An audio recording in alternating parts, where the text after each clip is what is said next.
ហាមប្រើដ្រូនបាញ់ថ្នាំមួយប្រភេទនេះបើបងប្អូនមិនចង់ខាតលុយបាទតើជាថ្នាំប្រភេទអីបងប្អូនគឺជាប្រភេទថ្នាំកម្ចាត់ដង្កូវស៊ីរូងដើមបាទកាលណាតើបងប្អូនបាញ់ដោយប្រើដ្រូនគឺប្រសិទ្ធភាពថ្នាំនឹងធ្លាក់ជាមុនការកម្ចាត់ដង្កូវស៊ីរូងដើមនឹងមិនបានល្អកម្ចាត់នឹងមិនស្អាតទេ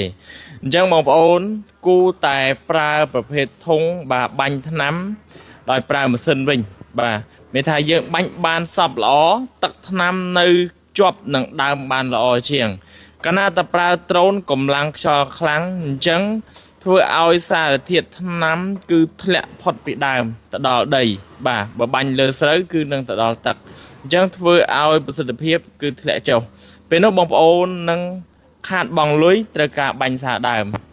ចាំបើសិនបងប្អូនដែលធ្លាប់ជួបបទពិសោធន៍បែបនេះសូមបងប្អូនជួយចែករំលែកបាទហើយនឹង share វីដេអូនេះទៅកាន់បងប្អូនយើងដែលមិនទាន់បានដឹងបាទសូមអរគុណ